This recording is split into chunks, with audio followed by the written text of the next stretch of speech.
თავი მეოთხე. როგორ ცხოვრობდა იესო? ვინც ამბობს, რომ მასში რჩება, ისევე უნდა მოეგზოს, როგორც ის იქცეოდა. პირველი იოანეს წერილი 2:6. თუ ჩვენ უნდა ვიცხოვროთ და მოვიქცეთ იესოს მსგავსად, მნიშვნელოვანია საკუთარ თავს ვკითხოთ. როგორ იქცეოდა იესო? ჯერ ერთ ის ცხოვრობდა საოცარი ღვთისმოსაობითა და სიწმინდით. ქვეყნიერების ვნებები ვერ მეფობდნენ მასზე. ის მართავდა არაბუნებრივ და უბიცო სურვილებს. მსგავსი მიდგომით პავლე მოციქული გვაუწყებს ღვთისმსახურების მისაღებ გზას. განვიწმინდოთ ხორცსა და სულის ყოველგვარი სიბილწისგან და ღვთისმოსაობით აღვასრულოთ სიწმინდე. 2 კორინთელთა 7:1. წარმოდგენილ მუხში ვკითხულობთ, განვიწმინდოთ. ყურადღება მიაქციეთ, აქ არ წერია, ღმერთი გაგვწმენს. ახლა გამმარტავ თურისი თქმა მინდა ამით. ქრისტეს სისხლი გვწმენს ყოველგვარი ცოდვისაგან მყისიერად. მას გააჩნია გამომსყიდველი ძალა. თუმცა მოციქული არ ლაპარაკობს განწმენდის შესახებ. სხვა სიტყვებით რომ ვთქვათ, ეს არის ცხოვრების გაგრძელება იმით, რაც უკვე უსასყიდლოდ აღსრულდა ჩვენთვის. საკითხი მდგომარეობს იმაში, რომ ჩვენ ისე უნდა ვცხოვრობდეთ და ისე უნდა ვიქცეოდეთ, როგორც მორწმუნეებს შეეფერებათ. პავლე ლაპარაკობს გარეგნულ ცვლილებაზე, რომელიც ჩვენი გამოსყიდვის შემდეგ უნდა მოხდეს. მოცემულ მუხში მიაქციეთ ყურადღება სიტყვას ყოველგვარი. ჩვენ უნდა განვიწმინდოთ არა მხოლოდ რაღაცეებისგან, ან და მეტწილად იმ ყველაფრისგან, რაც ჩვენს სხეულს ან სულს აბინძურებს, არამედ ყველაფრისგან, ყოველგვარი ბიწისგან. ჩვენ უნდა განვიწმინდოთ, რათა ვიყოთ სრულად წმიდები. ამას ადასტურებს პეტრეც, როცა წერს: თვითონაც იყავით წმიდები ყოველ საქციელში, როგორც წმინდა იგი, ვინც თქვენ მოგიწოდათ. 1 პეტრეს წერილი 1:15. თუ კი ამ სიტყვაზე მთელი გულის ყურით მოვეკიდებით და არ ჩავახშობთ, როგორც ზოგიერთები აკეთებენ და ასწავლიან, მაშინ ღმერთისადმი მსახურების მისაღები გზა არის ისეთივე ღვთისმოსავი ცხოვრება, როგორც იესოს ჰქონდა. როგორ უნდა შევასრულოთ ეს? ღმერთის მადლის მეშვეობით. წარმოიდგინეთ ილუსტრაცია. მე გახდით სრული ცოდვილი, როცა სკოლაში ვსწავლობდი, განსაკუთრებით მაღალ კლასებში. რას ნიშნავს ეს? ჩემი ბუნება, მთელი ჩემი არსება მიდრეკილი იყო ცოდვისკენ და მეც ვცოდავდი დაუფიქრებლად. ერთხელ როცა ჯერ კიდევ თინეიჯერი ვიყავი, მამამ მე და ჩემს უფროს დას კინოში წასვლა შემოგთავაზა, სადაც გადიოდა ფილმი 10 მცნება, ჩარლტონ ჰესტონის მონაწილეობით. ჩვენი ქალაქი ძალიან პატარა იყო, რომლის მოსახლეობაც დაახლოებით 3000 შეადგენდა.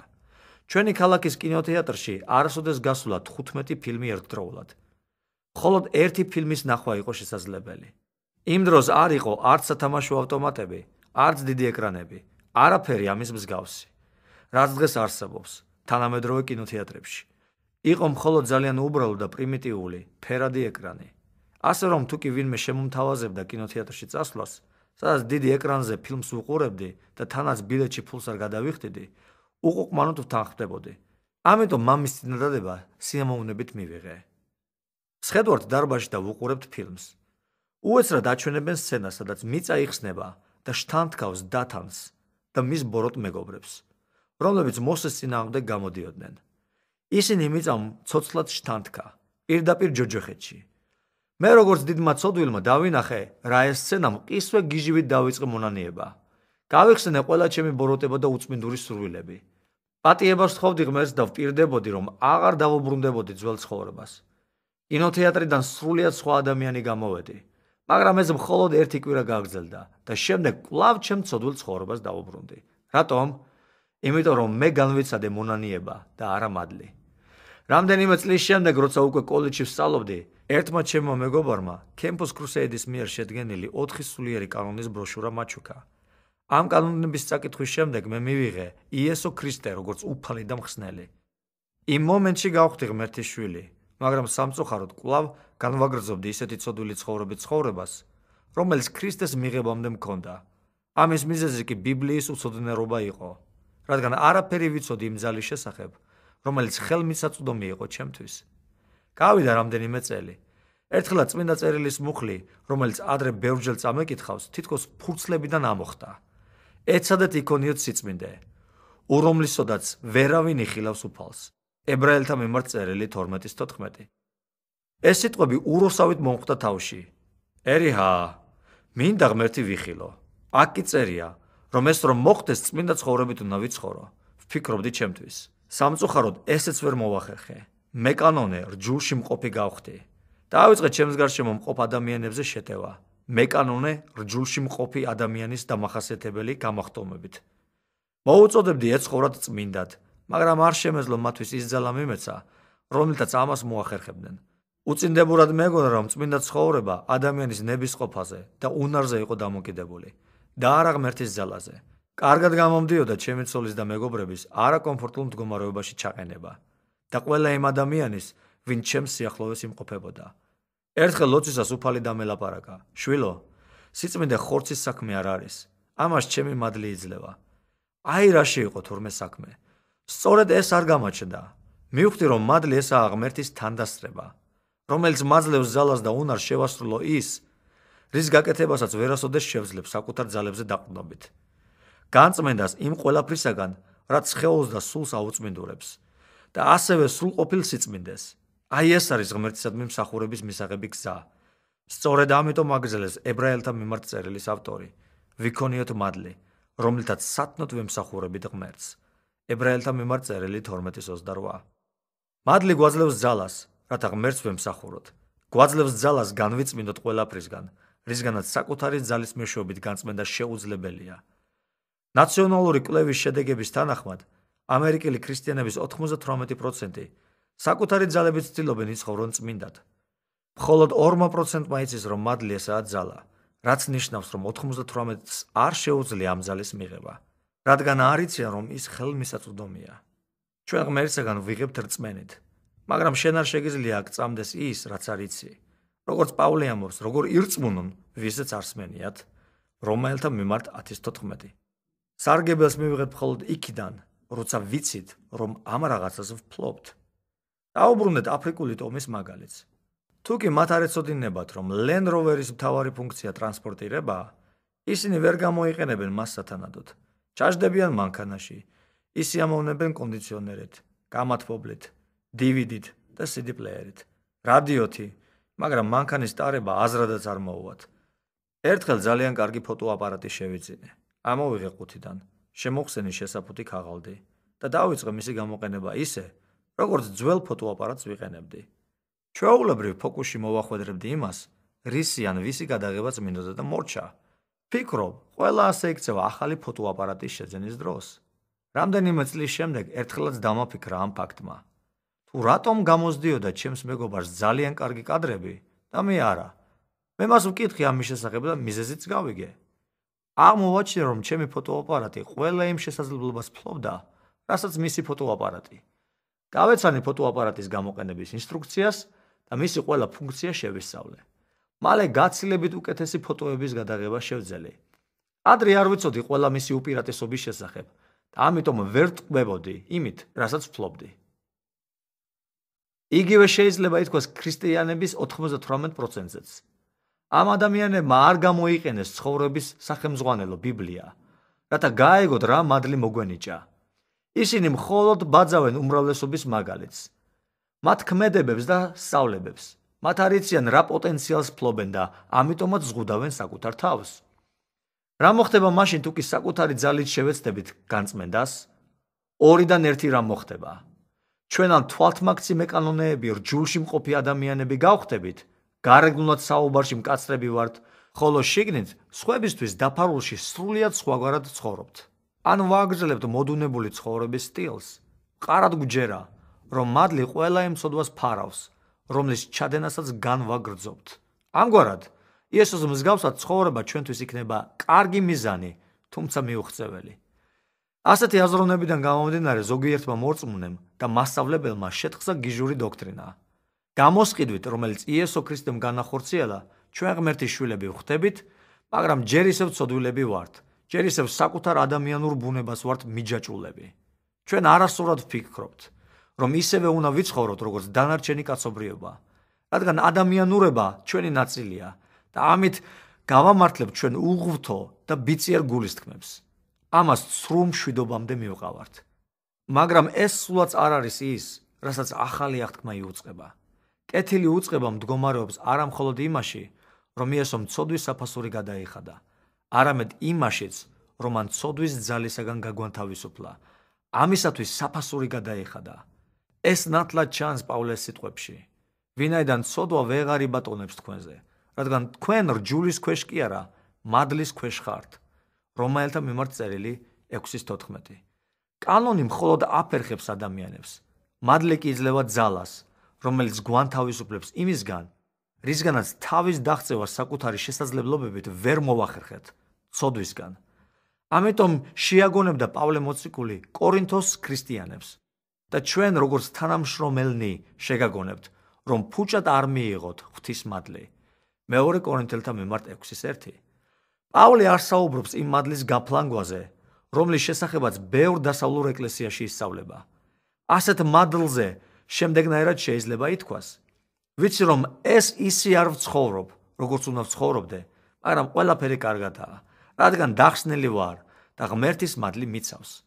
სხვაგან უფრო მეტსაც ამბობენ და ფიქრობენ, რაც მსურს შემიძლია ის ვაკეთო, რადგან ჩემი გადარჩენა საქმეებზე არ არის დამოკიდებული.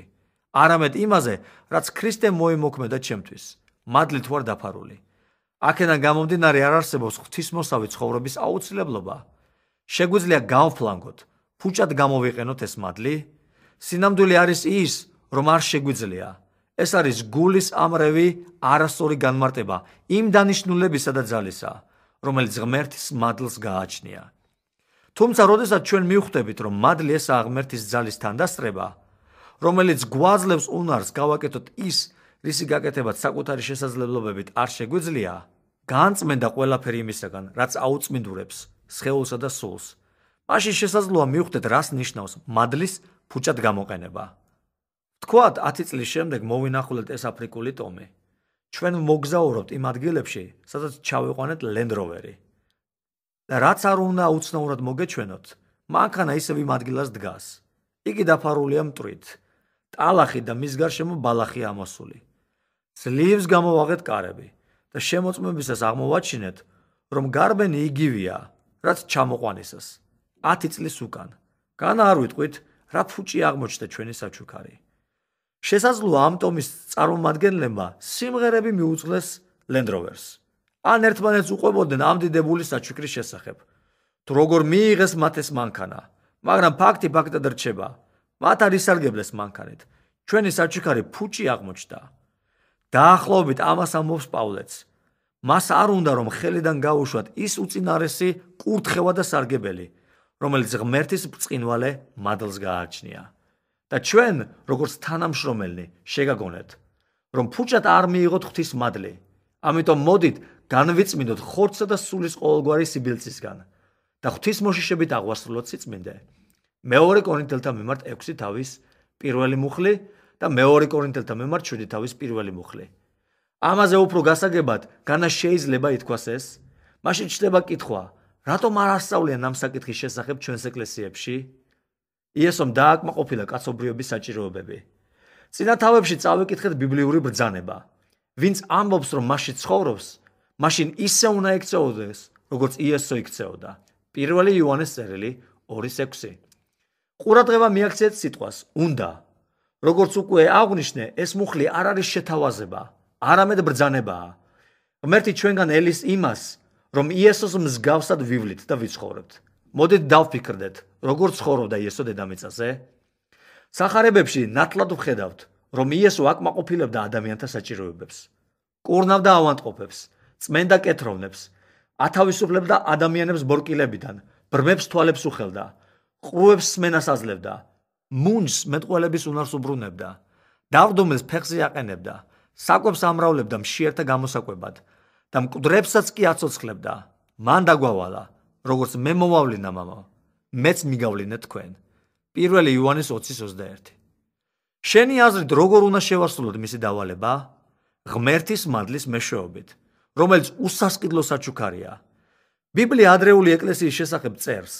დიდი ძალით მოწმობდნენ მოციქულები უფალ იესოს აღდგომას და დიდი მადლი იყო ყოველ მათგანზე. საქმე მოციქულთა 4:33. რატომ უკავშირებს ღმერთი დიდ ძალას დიდ მადლთან? იმიტომ რომ მადლი ღმერთის ძალაა. შესაძლოა ფიქრობ, ჯონ იცი, აქ ლაპარაკია მოციქულების შესახებ. მე კი არც მოციქული ვარ და არც უხუცესი. მაშინ რიგითი ადამიანის შესახებ გეტყვი. იერუსალიმის ეკლესიას ჰქონდა კაფე და ერთი ახალგაზრდა კაცი, სახელად სტეფანე ეხმარებოდა მორწმუნეებს საქმეებში. ის არც მოციქული იყო, არც წინასწარმეტყველი, არც მახარებელი, არც პასტორი და არც მასწავლებელი.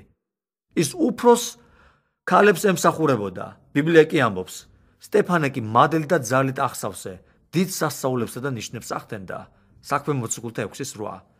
თუ კი ის არც მოციქული იყო და არც ხუცესი, მაშ როგორ ახდენდა ასეთ საქმეებს? ღმერთის ძალის მეშვეობით. ის იმას აკეთებდა, რასაც ქრისტე აკმაყოფილებდა ადამიანთა საჭიროებებს. ღმერთის უსასყიდლო მადლის ძალის მეშვეობით. ეს უსასყიდლო მადლი ყველა მორწმუნისათვის ხელმისაწვდომია. ის შენი და ჩემია. ამ მიზეზით მოგცა იესომ ცნება, წავიდა და ყველა ადამიანს უქადაგოდ სახარება. მორწმუნეებს სასწაულების მოხდენის ძალა მიეცემათ. ავადმყოფებს ხელებს დაასხამენ და ისინი განიკურნებიან. მარკოზის 16:15-17-18. იესოს არ უთქვამს, რომ მხოლოდ მოციქულებს მიეცემათ ძალა სასწაულების მოსახდენად და მას არ უთქვამს, რომ მხოლოდ მოციქულებზე გადმოვა მადლი ღვთისშვილებად გახდომისა. არა, ღვთის სიტყვა ნათლად ამბობს, ხოლო ვინც მიიღო იგი და ირწმუნა მისი სახელი, მისცემათ ხელმწიფება ღვთისშვილებად გახდომისა. იოანეს 1:12. ჩვენ პრობლემა არ აქვს ვირწმუნოთ ეს სიტყვები. ხომ ასეა? იგივე ბიბლია გვეუბნება მორწმუნეებს, არა მხოლოდ მოციქულებს, მიეცემათ ძალა, მადლის უსასყიდლო საჩუქარი, სასწაულების მოსახდენად, რათა ჩვენც ვიცხოვროთ იესოს მსგავსად, ღმერთის ძალით. ჩვენ შეგვიძლია ვიბატონოთ ავადმყოფობაზე, უძლურებაზე და იმ სირთულეზე, რომელიც ცხოვრებაში შეგხვდება. სიბრძნე, გონიერება, წვდომა, გამჭრიახობა, შემოქმედებითობა. როგორ ცხოვრობდა იესო? ის დადიოდა საოცარი სიბრძნით, გონიერებით, წვდომით, გამჭრიახობით და შემოქმედებითობით. მისი სიბრძნე ყველაზე განათლებულ ადამიანებსაც კი აუცებდა. საიდან ქონდა მას ეს სიბრძნე? ხოლო ყმა იზრდებოდა, მტკიცდებოდა სული და ივსებოდა სიბრძნე და ღვთის მადლი იყო მასზე. ლუკას სახარება 2:40. მადლით ჰქონდა იესოს ზებუნებრივი სიბრძნე. ეს კი ერთ კარგ შეკითხვას წარმოშობს. თუ კი როგორც ბევრ ქრისტიანს აქვს ნასწავლი, ღმერთის მადლი მხოლოდ ცოდვათა მისატევებლად და ზეცაში შესასვლელად მოგვეცა, მაშინ იესოს რატომ გაჭირდებოდა იგი? მას ცოდვა არ ჩაუდენია, ასე რომ პატივების საჭიროებაც არასოდეს ჰქონდა. ჩვენ ვიცით, რომ იესო ღმერთის ძეა, ის იშვა და ცხოვრობდა დედამიწაზე, როგორც კაცი. იყო რა ღმერთი, მან შემოიძარცვა ყოველი ზეციური უპირატესობა. იხილეთ ფილიპელთა 2:7. ამიტომ მას მადლისმიერი ძალა სჭირდებოდა, რათა ევლოს სიბრძნეში, წვდომაში, გამჭრიახობაში და შემოქმედებითობაში, რაც მისი ბუნების ნაწილი იყო. მე მიყვარს მისი ხასიათის შემოქმედებითობა, როცა იგი მოქმედებდა სიბრძნით. მიყვარს მისი გამჭრიახობა და კეთილგონივრულობა. ამ ყველაფერმა ერთი ქალი სიკვდილისაგან იხსნა. იოანეს წერილის მერვე თავში ვკითხულობთ, თუ როგორ წაასწრეს ფარისევლებმა ამ ქალს მრუშობაზე. მათ იგი ტაძრის ბაღისკენ წაათრიეს და შემდეგ იესოს ფეხებთან დააგდეს. ისე მაინტერესებს, რატომ არ გაუკეთეს იგივე იმ კაცს, რომელმაც იმ ქალთან იმრუშა. მათ უთხრეს იესოს, მოსემ გვიბრძანა, რომ ასეთი ქალი უნდა ჩაიქოლოს და მოკვდეს. შენ რა სიტყვი? ასეთ სიტუაციაში საჭიროა სიბრძნე. იესო შეჩერდა და მიწაზე დაიწყო რაღაცის წერა. ჩემი აზრით, ის ამ რელიგიური ადამიანების, საიდუმლო საყვარლების სახელებს წერდა. შეიძლება ამ სახელებში იყო ანა, რახელი, იზაბელი. არ ეშვებოდნენ რა ფარისევლები იესომ შეწყვიტა წერა. შეხედა მათ და უთხრა: კარგით ბიჭებო, რომელიც თქვენ შორის უცოდველია, პირველმა იმანეს როლოს ქვა.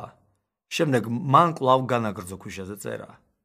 მომწონს, როდესაც წარმოვიდგენ ამ ფარისეվել რელიგიურ წინამძღოლებს. როდესაც დაინახავდნენ თავიანთი საყვარლების სახელებს, ამ მიზეზით თუ სხვა მიზეზის გამო, იესომ უხერხულ სიტუაციაში ჩააყენა ისინი და მხილებულებმა დაყარეს ქვები და იმ ადგილს გაეცალნენ. ბიბლია გვეუბნება, როცა მათ ეს მოისმინეს, უხუცესებიდან მოყოლებული სათითაოდ გაიგრებდნენ. იოანეს სახარება 8:9 მუხლი და იესო მარტო დარჩა ამ ქალთან. იესო წამოდგა და ქალს ჰკითხა: სად არიან შენი მბრალდებელნი? არავინ დაგდო მსჯავრი? ქალმა უპასუხა: არავინ უფალო. პასუხის მოსმენის შემდეგ იესო ამბობს: არც მე გდებ მსჯავრს. წადი და ამ იერიდან უღარ შესწოდავ. მუხლი 10:11. იესოს სიბრძნემ და შემოქმედებითობამ სასიკვდილოდ განწირული ქალის სიცოცხლე იხსნა. აღსანიშნავია ის ფაქტი, რომ იესო მსჯაური არ დასდო მას. ის ერთადერთი იყო, რომელსაც არ ჰქონდა ცოდვა. იმ მომენტში წყალობამ დაილაპარაკა მის გულში. მან არ დასდო მსჯაური, რომელსაც ქალი იმსახურებდა რჯულის თანახმად, თუმცა უთხრა: წადი და აღარ შესწოდო. ახლა დაილაპარაკა მადლმა, რამე თუ მადლი გვაძლევს იმას, რასაც არ ვიმსახურებთ. იმ დროს, როცა წყალობა არ გვაძლევს იმას, რასაც ვიმსახურებთ. წყალობამ მსჯაური არ დასდო მას. ღმერთის მადლმა კი მისცა ძალა, რომ თავი დაეღწია მრუშობის მომაკვდინებელი მახისთვის. ღმერთის მადლმა იესოს მიენიჭა სიბრძნე, რომლის მეშვეობითაც მან იხსნა ქალი ფარისეველთა მსჯავრდადებისგან. ასევე მისცა ძალა, რომ მრუშობის ტყვეობისაგან დაეხსნა თავი. საოცარია, რა დიად ძალას მოიცავს მადლი. კიდევ ერთი სიტუაცია. იესო გალილეის ზღვის ნაპირზე იმყოფება, სადაც პროფესიონალ მეთევზეთა კომპანიას პრობლემა შეექმნა. თავისი არსებობის მანძილზე მას ყველაზე ცუდი პერიოდი დაუდგა. მთელი დღის განმავლობაში ერთი თევზიც კი ვერ დაიჭირეს. წარმოიდგინე, ხარ დიდი მაღაზიის მფლობელი და მთელი დღის მანძილზე ერთი რამეც კი ვერ გაყიდე. ეს ყველაზე წარუმატებელი დღე იქნებოდა შენი ბიზნესისთვის. მაგრამ იესოს მიერ ნათქვამას შემოქმედებითი უნარის მქონე ბრძნულმა სიტყვამ ეს დღე მათ კარიერაში ყველაზე წარმატებულ დღედ აქცია. იესო არ იყო მებადური. იგი გახლავთ დურგალი, მაგრამ მას მადლი გააჩნდა. რაოდენ დიდი სიბრძნე და ძალაა. სხვა სიტუაციებშიც იესო მადლის მიერი სიბრძნით მოქმედებდა. ამიტომაც იცოდა, საიდან უნდა წამოეყვანათ სახედარი, როგორ გადაეხადა გადასახადები. მან პეტრეს უთხრა: გადაეგდო ბადე და თევზის პირში იპოვიდა ზუსტ რაოდენობის მონეტას. ამ სიტუაციაში ნათლად ვლინდებოდა მადლი. წვდომა, რომელიც იესოს გააჩნდა, საოცარი იყო. მან იცოდა როგორ და რომელი მოციქულის მხრიდან გაუწევდა ეშმაკი წინააღმდეგობას. იცოდა მანამ, სანამ იუდაც სტუნდებოდა. ის რომ ნათანაელი უბიწო ადამიანი იყო, უფალმა იცოდა მანამ, სანამ მას შეხვდებოდა. შეცვალე საზოგადოება. ღმერთის მადლი იესოს ანიჭებდა უნარს შეეცვალა საზოგადოება, რომლის ნაწილსაც თავად წარმოადგენდა. იგი კანაში ქორწილში მივიდა. იმ დროს ქორწილი უბრალო მოვლენა როდი იყო. მის მომზადებაში მთელი სოფელი იღებდა მონაწილეობას. ეს კონკრეტული ქორწილი განსაზღვრულზე ადრე შეიძლება დამთავრებულიყო, რადგან ღვინო გამოელიათ. შეგიძლია წარმოიდგინო ის სირცხვილი, რომელიც ამ ოჯახს თან გაჰყვებოდა მომდევნო წლების მანძილზე. მაგრამ ერთი შეხება ღმერთის მადლთან, რომლის მატარებელიც იესო იყო, სირცხვილის არიდების და ქორწილის მხიარულად დასრულების მიზეზი გახდა. მეორე მნიშვნელოვანი ისტორია მოხდა ქალაქ ნაინში. მთავრობას დახმარება უნდა გაეწია ქვრივისთვის, რომელსაც ეს არის ერთადერთი ვაჟი გარდაეცვალა. მთელი დარჩენილი ცხოვრება სახელმწიფოს უნდა ეზრუნა ქვრივზე. იგი უნდა უზრუნველყოთ საკვებით, ტანსაცმლით და საცხოვრებლით, რაც გადასახადების გადამხდელთა მხრიდან უნდა დაფინანსებულიყო. მაგრამ ერთი შეხება იესოში არსებული ღმერთის მადლთან და სახელმწიფოს აღარ დასჭირდა ამ ქვრივისთვის ფინანსური დახმარების გაწევა. მისი ღირსება და პატივი აღდგენილი იქნა და მის შთამომავლობას გაგრძელების შანსი მიეცა. იხილეთ ლუკას სახარება 7:11-15 მუხლები. სხვა ქალაქში იესო ორგანიზებული კრიმინალური ჯგუფის მთავარს შეხვდა. აქ საუბარი ადამიანზე, რომელიც დღეს მაფიის ნათლიმამად ჩაითვლებოდა. ერთი შეხება იესოში მყოფ ღმერთის მადლთან და ზაქემ დაიფიცა, რის შედეგადაც საზოგადოება გაცილებით უსაფრთხო გახდებოდა და ადგილი, სადაც ის მოღვაწეობდა, საცხოვრებლად საუკეთესო იქნებოდა. მებაჟე მეტად არ გაამწარებდა ხალხს. გარდა ამისა, ზაქემ გადაწყვიტა: ჩემი ქონების ნახევარს ღარიბებს დავურიგებ. მან პირობა დადო, რომ 400%-ს დაუბრუნებდა თითოეულ იმ ადამიანს, რომელსაც ზედმეტი გამოართვა. ამგვარად მან სტიმულის მიმცემის ზემოქმედება მოახდინა ამ დასახლების ეკონომიკის განვითარებაზე. იხილეთ ლუკას სახარება 19:1-8. ღმერთის მადლთან შეხებამ ასეთი შედეგი გამოიწვია. კიდევ ერთი შემთხვევა, რომელიც ეხება ერთ ახალგაზრდას, სულით დაავადებულ ადამიანს, რომელიც მიატოვეს და მარტოობაში იტანჯებოდა. იმ დროში მთავრობას არ გააჩნდა ფსიქიკური პრობლემების მქონე ადამიანთა სამკურნალო დაწესებულებები. მაგრამ მთავრობისთვის ასეთი ადამიანის ყოლა მაინც პრობლემას წარმოადგენდა. მთავრობა ვალდებული იყო გადასახადებიდან შემოსული თანხებით უზრუნველყო ასეთი ადამიანების კვება, ჩაცმა და დაცვა. ასეთ ადამიანს ბევრი ტანსაცმელი ჭირდებოდა, რადგან სიგიჟის შეტევის დროს ყველაფერს ტანზე იხევდა. მაგრამ იესოში მყოფ ღმერთის მადლთან ერთმა შეხებამ ეს გიჟი კაცი განკურნა. ეს კაცი აღარ იქნებოდა გადამხდელთა გადასახადების რაოდენობაზე დამოკიდებული. მას მეტად აღარ დასჭირდებოდა მთავრობის ზრუნვა და მისთვის გამოყოფილი თანხები სხვა საქმეს მოხმარდებოდა. და ახლა დეკაპოლისის რეგიონში არსებული 10 ქალაქის მაცხოვრებლები ამ განკურნებული ღმერთის მადლთან შეხებული ახალგაზრდა კაცის მეშვეობით ღმერთის სასუფეველის შესახებ მოისმენდნენ. იხილეთ მარკოზის 5 თავი. გავეხსენოთ ყველა მუნჯი, ბრმა, ხეიბარი, ავადმყოფი და სხვა ფიზიკური ნაკლის მქონე ადამიანი, რომლებიც იესომ განკურნა, რომელთა ზრუნვაზეც მთავრობას ხარჯის გაღება აღარ დასჭირდებოდა იესოზე არსებული ღმერთის მადლის წყალობით. გარდა ამისა, ეს ადამიანები საზოგადოების პროდუქტიული წევრები გახდნენ. ჩვენ უამრავი მაგალითი შეგვიძლია მოვიყვანოთ სახარებიდან. გარდა ამისა, როგორც იოანე წერს, მთელი მსოფლიოს წიგნები ვერ დაეტევდნენ იმ მადლის მიერ სასწაულებს, რომლებიც იესომ თავისი სამწლიანი საჯარო მსახურების პერიოდში მოიმოქმედა. გაიხსენეთ იესოს დანაპირები, ვისაც ჩემი სწამს, იმ საქმეებს, რასაც მე ვაკეთებ, თავადაც გააკეთებს და მათზე დიდსაც გააკეთებს. იოანეს სახარება 14:12. როგორ? ღმერთის უსასყიდლო, განუზომელი მადლის მეშვეობით. ჩვენ ისევე უნდა შევცვალოთ ჩვენი საზოგადოება, როგორც ამას იესო აკეთებდა, ღმერთის მადლის, უსასყიდლო საჩუქრის მეშვეობით. ბრძოლა. მე მტკიცედ მწამს, რომ ბნელეთის ძალებს და მის დამქაშებს უმთავრეს მიზნად აქვს დასახული დაგვიმალონ ეს ცოდნა. ისინი დიდად ნასიამოვნები არიან, იციან რა, რომ ამერიკელი ქრისტიანების 98%-მა მადლის შესახებ იცის ის, რომ მადლის მეშვეობით ცოდვები გვეპატია, რომ მადლი არის უსასყიდლო საჩუქარი, მაგრამ არ იციან, რომ მადლს უზარმაზარი ძალა გააჩნია. აქედან გამომდინარე, ბნელეთის სიმაგრეებისათვის ამერიკელი ქრისტიანების მხოლოდ 2% წარმოადგენს საფრთხეს. მტერს არ ეშინია ჩვენი ლამაზი შენობების, გამოცემული წიგნების, დიდი საკრებულოების, სატელევიზიო პროგრამებისა და სატელიტური მაუწყებლობის. მისთვის მთავარი არ ვიცოდეთ თუ რაოდენ დიდი ძალაა ჩვენთვის ხელმისაწვდომი. მათი ყველაზე დიდი საფრთხე და შიში იმაში მდგომარეობს, რომ არ ვიცოდეთ თუ რა ძალა მოგვეცა უსასყიდლოდ, რის შედეგადაც შევცვლით საზოგადოებას ისე, როგორც ამას იესო აკეთებდა. მათ ეშინიათ იმისა, რომ ჩვენ დავიკავებთ კუთვნილ ადგილს და ვიმეფებთ სიცოცხლეში. მარტინ ლუთერი ბრძოლაში იმყოფებოდა, როდესაც მან გერმანიაში ვიტენბერგის ყველა წმინდანის სახელობის ეკლესიის კარზე 1517 წლის 31 დეკემბერს 95 თეზისი გამოაკრა. ამ ქმედებას მოჰყვა რეფორმაცია. მას შემდეგ ეკლესია სრულად შეიცვალა. ეს იყო ღმერთის სულის საქმე, რომელიც კაცის მეშვეობით აღასრულა. ამ თეზისების მთავარ თემას წარმოადგენდა ის ჭეშმარიტება, რომ მართალი რწმენით იცოცხლებს.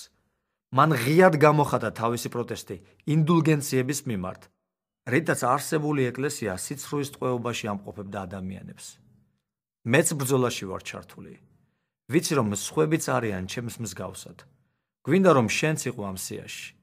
ჩვენ არ ვაპირებთ 95 თეზისის ძველ ხის კარებზე ჩამოკიდებას, არამედ თანამორწმუნე ქრისტიანების გულებზე მათ დაწერას. ჩვენი გზავნილი შემდეგია. მადლი მხოლოდ ცოდვათა დასაფარავად არ არის მოცემული. ის გვაძლევს ძალას, რომ ვიცხოვროთ ქრისტეს მსგავსად, რათა ვიმეფოთ ამ ცხოვრებაში, წარმოვაჩინოთ ზეციური ძალაუფლება და ძალა, რათა შევცვალოთ ჩვენი გავლენის სფეროები. მოდით, მოვინდომოთ და შევცვალოთ სტატისტიკა. ეს 2% 100%-მდე გავზარდოთ. და აი მორწმუნეებმა სიტყვა მადლის გაგონებაზე მყისიერად იფიქრონ. ძალაზე, რომელიც ადამიანურ შესაძლებლობებს აღემატება.